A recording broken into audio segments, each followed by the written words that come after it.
So good job to those folks. Real quick, for those that were dialing, and I know Alfonso had his mic open. Alfonso, just any notes, things that you were experiencing earlier today you kind of want to share?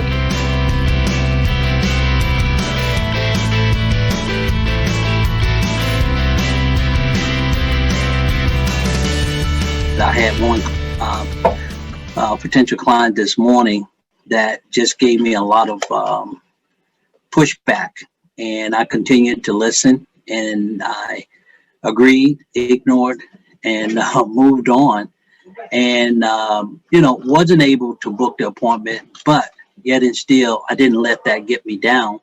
I just kept going, and I think that's one of the most important things that I'm learning, that no matter how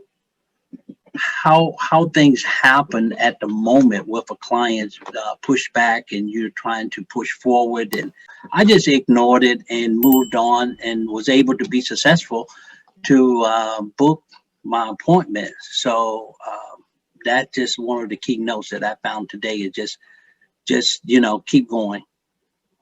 It'll all work out. I think that's important, and I think as you sit there and as you start dialing, sometimes we're so good at, I'll say, selling the appointment or forcing the appointment. Sometimes we can put ourselves in a position where we're booking appointments that maybe deep down we kind of know that they're not real, or they may not be there. So that can be one extreme, where you just book everybody you talk to, but it may not be a great quality appointment. That's one extreme I've seen for some people.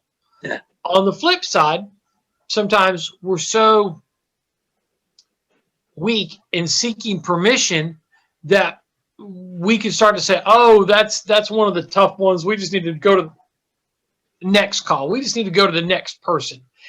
And so the right answer is somewhere in the middle. You can't just be like and give up on every point. So, oh, that one wasn't meant to be, must be the leads, got to go to the next call. No, you don't want to be on that extreme.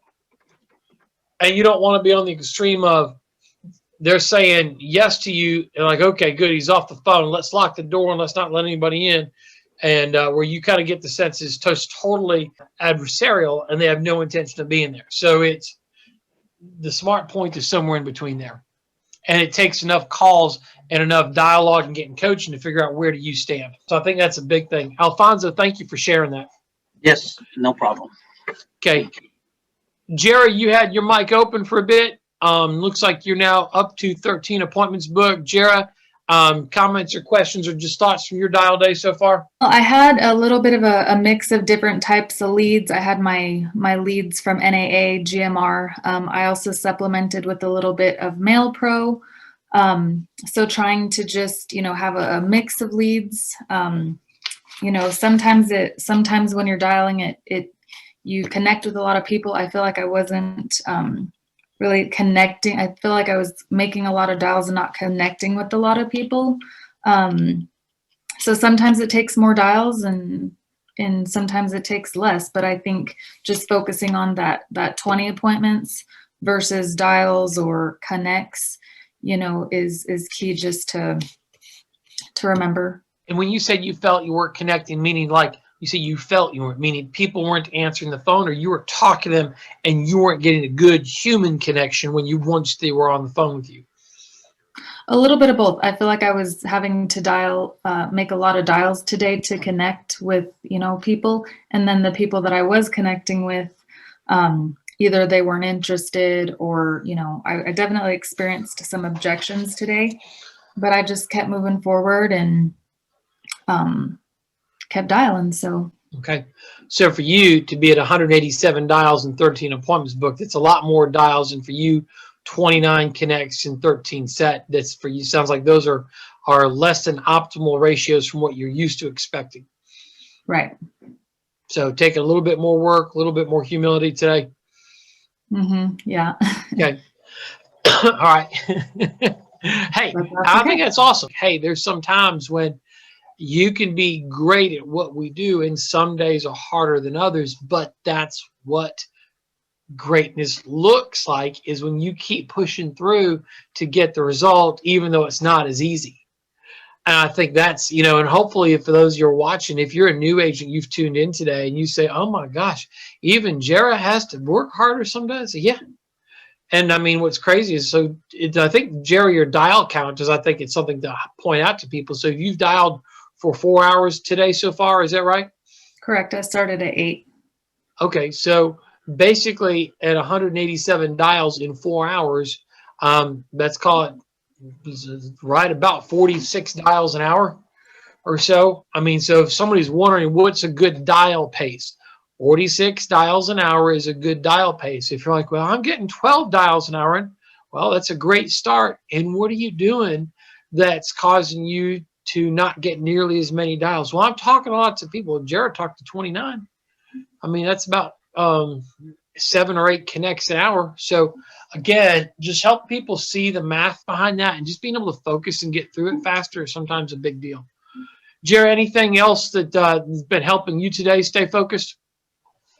Well, I think talking about that pace is key, because you have something to strive toward. Not only am I working toward the 20 appointments, but I want to make sure that the time that I'm spending dialing, that I'm being productive with that time. So I try to have at least 30 to 50 dials an hour. So if I'm, behind pace on that, then I know that I need to be a little bit more efficient, like little things that you can do, like double tapping the redial versus like completely redialing the number, and then just quickly moving on to the next lead rather than kind of like shuffling around, or like, so trying to be efficient with that as far as like the pace, just kind of like, okay, on to the next. If I get an objection or someone yelled at me, not taking time to whine about it, but just, okay, on to the next. Like, so I think that's key to have that, 30 to 50. And if you're, not kind of in that range, being aware of trying to stay on pace with that, so you're efficient with the dial time. I know that's helped me. Leading us on the dial team today, but also a strong production week last week. Give us a summary of the numbers for the week, Jerry. So this week, it was actually a little bit of a short week for me, because I spent some time with family, but I had 166 dials, 30 contacts. I booked 24 appointments, sat with 16, wrote 16 apps, and for 10,678. So now, of the 16 families, did you write business in every home, or were there some that you didn't write business in? Because you wrote 16 apps, you might have had multiple. No, I didn't. I didn't write business in every home. I actually wrote multiple apps in every home, though. Okay. How many families did you help out of the 16? 10. 10. All right, cool. All right, so 10 families helped, 16 apps, 16 sets. So you sat with 2/3. That's right on par with what I'd expect with the sit ratio. Now, this is going to make some people mad. So how many days were you in the field last week? So I worked Tuesday, Wednesday, Friday, and then half a day Sunday.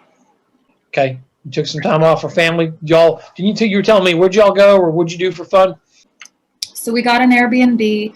I drove down early Friday morning and ran business all day Friday, and then hung out with family Friday night, all day Saturday, half a day on Sunday, and then the rest of Sunday they went home. I stayed and just did a bunch of door knocks and had a couple of appointments.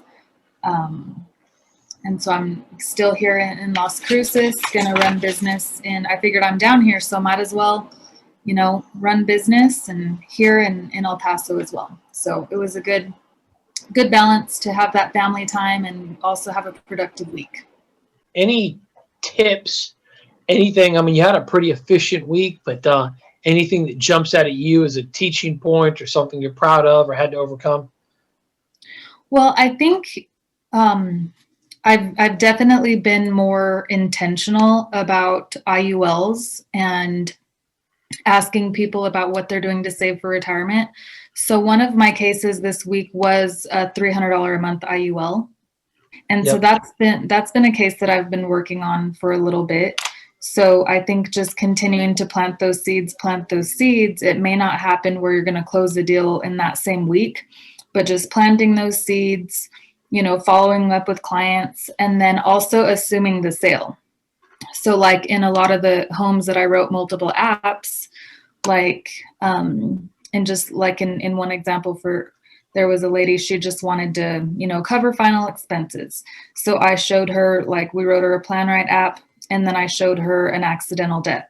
You know, that way, God forbid, if something happens, you know, you have something left behind to your family as well.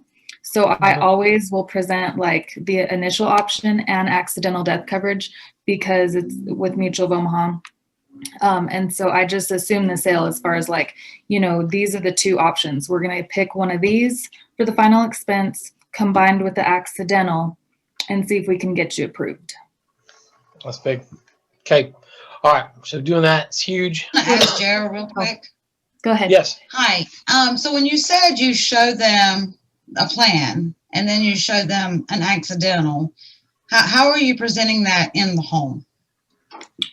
So, for example, I'll show you kind of, it depends on, you know, kind of their situation as far as what they're looking for. But let me see. So I'll either write it down like on the back of the lead, or I'll use like my iPad to write it down. I'm going to so I'll give them 3 options for whatever it is that they're looking for, whether it's mortgage protection or final expenses. And then I will include below that the accidental death. So let me find an example here on my iPad that I can show you.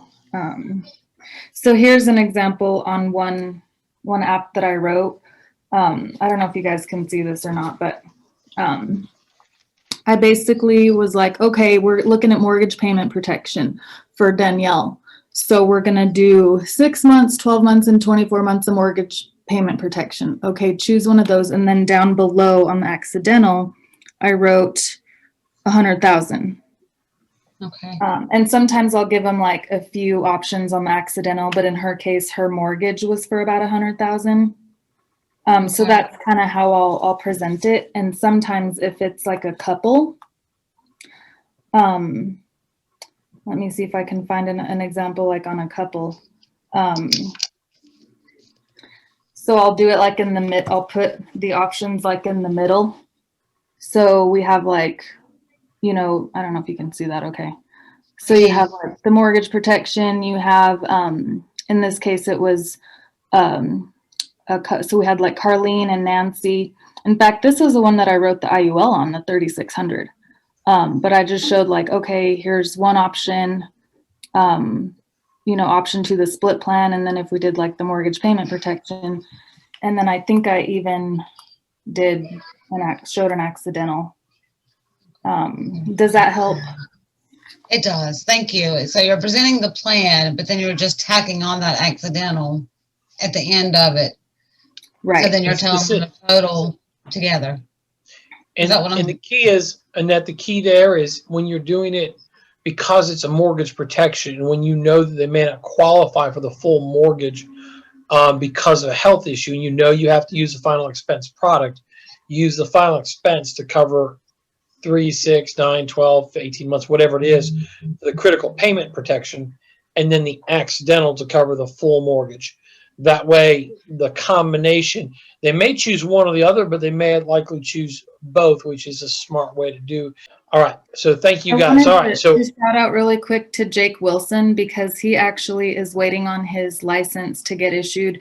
So he actually did some dials for me on Thursday, and he booked up the majority of my appointments on Friday. So good job to Jake. He booked up 6 appointments Friday for me. So now here's a good test. Of those 6 that he booked, how many did you sit with of the ones that he booked?